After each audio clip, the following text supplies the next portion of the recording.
हाय दोस्तों।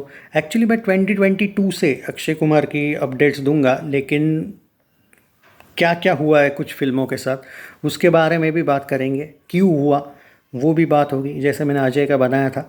हालांकि मैं 2024 पे ज़्यादा फोकस रहूँगा, 2024 का ही रिपोर्ट कार्ड है, लेकिन 2022 से कर लेंगे बात। 2022 में क्या हुआ था देखो। बच्चन पांडे शायद उसी टाइम पे आई थी ना, मुझे थोड़ा सा देखने दो। हाँ, मे बी। ओके। सो बच्चन पांडे से शुरू हुआ था। हम थोड़ा सा 21 को भूल जाते हैं अब, कि वो जो सूर्यवंशी आई थी 22 से ही रिपोर्ट कार्ड है।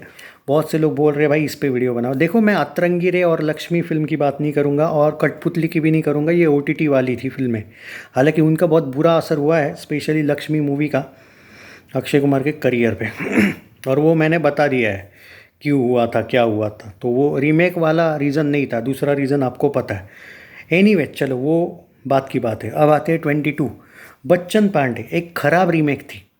उसमें ना कॉमेडी थी, ना ही कुछ था कि वो चलने वाली थी। और जो वो, मुझे तो ये भी डाउट था कि ऐसी फिल्म पे ये लोग रीमेक, मतलब ऐसी फिल्म का रीमेक बनाया ही क्यों इन लोगों ने, जो ओरिजिनल भी इतनी एंटरटेनिंग नहीं थी। हालांकि ओरिजिनल मैंने देखी नहीं, लेकिन बहुत से लोग बोलते हैं कि भाई, इवन बच्चन पांडे देखने के बाद तो मुझे याद ही नहीं कि उसमें Akshay Kumar comedy and action genre के लिए जाने जाते हैं। बट बच्चन पांडे में मुझे एक भी डायलॉग पे हंसी नहीं आई थी। वो क्या था, और मतलब मैं इरिटेट हुआ था उस फिल्म को लेके। एनीवे, जो भी है, बट वो सही सिलेक्शन नहीं था। रही बात पृथ्वीराज, सम्राट पृथ्वीराज, तो भाई यशराज फिल्म्स ने मजाक के लिए ही बनाई थी। वो तो पूरी स्टोरी चेंज कर दी थी उन्होंने। सिर्फ स्टोरी नहीं, बहुत कुछ चेंजेस थे, तो वो भी फिल्म अच्छी नहीं गई थी। मैं 24 का ही बना रहा हूँ, लेकिन मुझे 22 का थोड़ा रिवाइंड करना पड़ेगा। अब आई थिंक 22 में ही आई थी ना Rakshabandhan. It was a best film. But अब जब आपकी दो फिल्में अच्छी थी, अच्छी नहीं चली है, तो उसका असर ऑब्वियसली पड़ने वाला था। और रक्षाबंधन का थोड़ा बजट कम चाहिए था, और लाल सिंह चड्ढा के साथ वो क्लैश हुई थी, दोनों भी डिज़ास्टर गई थी। आई थिंक रक्षाबंधन फ्लॉप गई थी, लाल सिंह चड्ढा डिज़ास्टर गई थी, तो दोनों भी मतलब फेल ही गई थी। बट वो डिज़र्विंग थी, रक्षाबंधन हिट होना डिज़र्व करती थी। वो कंटेंट अच्छा था, बट दो जो फिल्में खराब गई थी उसका बुरा असर पड़ा। और सबसे बड़ा, अब आते हैं सबसे मेन फिल्म जो मैं दिल से चाहता था कि हिट हो, वो थी राम सेतु। इतना बेहतरीन टॉपिक, इतनी आउटस्टैंडिंग फिल्म, और and reality of DMK and Congress पूरा एक्सपोज कर दिया था उन लोगों ने राम सेतु में। बट हुआ ये था कि यार देखो, ये हुआ था उस टाइम पे कि गैप नहीं थी फिल्मों में। आई जा रही है फिल्में, आई जा रही है, मतलब कोई ऐसा पर्टिकुलर ये नहीं था। मुझे आज भी याद है, मैंने रक्षाबंधन फिल्म के वक्त बोला था कि राम सेतु भले ही 2-3 महीने बाद आ रही है, अब वो 8 महीने बाद आनी चाहिए थी। ये मैं बोला था कि गैप के साथ राम सेतु रिलीज़ करो, वो ब्लॉकबस्टर जाएगी, वो पक्का जाती। पर चलो, जो हुआ सो हुआ। अब वो उस फिल्म का मुझे पर्सनली थोड़ा बुरा लगा था। अगर कोई फिल्म का बुरा लगा तो मुझे सिर्फ राम सेतु वाली फिल्म का लगा। उसका क्लाइमैक्स जो लास्ट के 20 मिनट थे ना, आज भी मैं भूल नहीं पाऊँगा। एनीवेज, अब आते हैं सेल्फ़ी। देखो यार, सेल्फ़ी पहले दिन से मैं बोला था ये डिज़ास्टर होने वाली है। इट वाज लाइक, ना उसकी हाइप थी, ना ही कुछ था। और उस टाइम पे ऐसा भी नहीं था कि वो पठान की हाइप थी इसलिए हुआ था। सेल्फ़ी में क्या था भाई वो हिट हो? क्या हंसी आई आपको? वो बोल रहे थे कॉमेडी फिल्म। यार, अक्षय कुमार की कॉमेडी फिल्में कितनी बेहतरीन रहती है। वो कौन से एंगल से, ना एक कॉमेडी कुछ भी नहीं, और एक तो ऊपर से रीमेक था।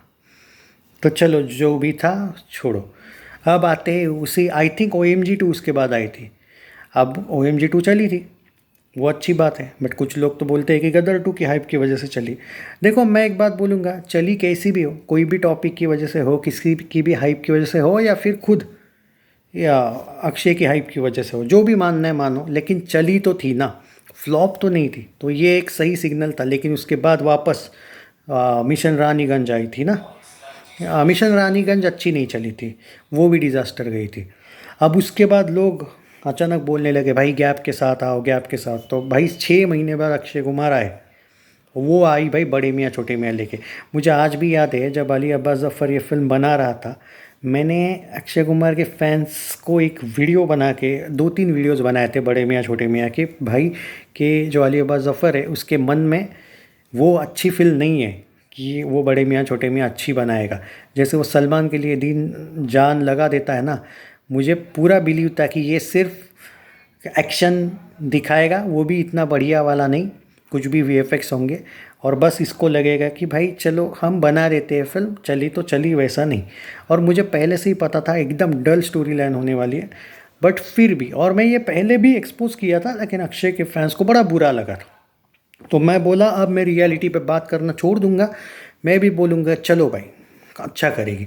रियलिटी मुझे पता थी कि क्या होने वाला था बड़े मियाँ छोटे मियाँ, क्योंकि भाई मैदान का इतना डेंजर हाइप नहीं था कि भाई मैदान की वजह से वो डिज़ास्टर हुई बड़े मियाँ छोटे मियाँ, उस वो भी तो खुद नहीं चली थी।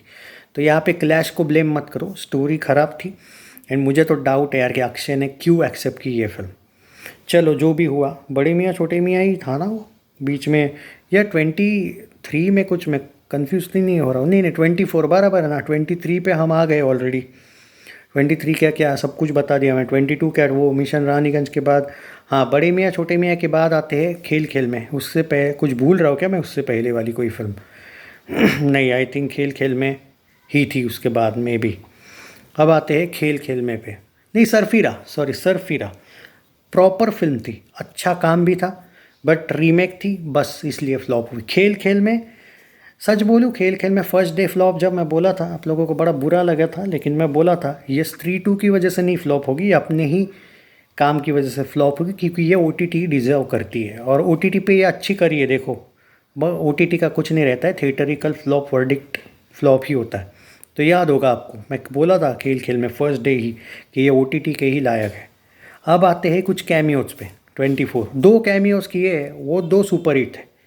कैमियोज में काम सुपर हिट था। एक को तो ऑल टाइम ब्लॉकबस्टर वर्डिक्ट मिला था स्त्री 2 का, वो अच्छा कैमियो था, और एक सेमी हिट का वर्डिक्ट सिंघम अगेन वाला, वो कैमियो की बहुत तारीफ हुई। तो 2024 अक्षय कुमार के लिए, देखो मैंने 2022, 23, 24 का रिपोर्ट कार्ड इसीलिए बनाया क्योंकि 25 नई शुरुआत है, एंड आई होप कि वो अच्छा करेंगे। स्काई फोर्स का एक बहुत बड़ा अपडेट देने वाला हूँ थोड़ी देर बाद आपको, बट उसको लेके भी गलत प्रमोशन चल रहा है, उसका प्रमोशन ही नहीं चल रहा है। उस पर थोड़ा डिटेल चर्चा करेंगे हम, क्योंकि मेकर्स पे मुझे थोड़ा सा डाउट आ रहा है कि ये लोग कुछ प्रमोट करने वाले हैं या नहीं फिल्म को, तो वो एक उस पर भी बात होगी। लेकिन अभी 25 को मैं बीच में नहीं लाना चाहूँगा। हम यहाँ पे खाली 23, 24 सॉरी 22, 23, 24 की ही बात करेंगे, स्पेशली 24। तो ये है भाई पूरा रिपोर्ट कार्ड। तो भाई तीनों भी साल, OMG 2 को भी मैं क्या ही पकड़ूँ भाई, चलो ठीक है उसको बोल लो हिट है तो अच्छा था, बट 22, 23, 24 तीनों भी कोई अच्छे नहीं है भाई, अक्षय के लिए बिल्कुल नहीं थे। 25 उम्मीद है कि भाई अच्छा जाएगा, क्योंकि देर आर मेनी फिल्म्स जो पॉसिबिलिटी है कि अच्छी जाएगी। ऑब्वियसली जॉली जाएगी, जॉली LLB हाउसफुल है, वेलकम है, वेलकम पता नहीं इसी साल रिलीज़ होगी यानी 25 में। स्काई फोर्स प्रमोशन उसका नहीं चल रहा है अभी, मैं उस पर थोड़ा सा डाउटफुल हूँ, पर क्यों वो भी बताऊँगा। मेकर्स वैसा बिहेव कर रहे हैं भाई उसको लेके। रही बात वो करण जौहर के साथ जो आ रही है ना, शंकरन, यार कुछ लोग तो बोल रहे हैं वो OTT पे ही आनी चाहिए। बाकी हेरा फेरी वगैरह का तो वैसा कोई अपडेट नहीं, भूत बंगला तो 26 में ही आ रही है।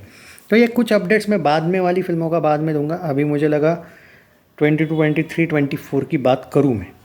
टेक केयर गाइड्स, एंड आपका क्या कहना है इसके बारे में बताओ।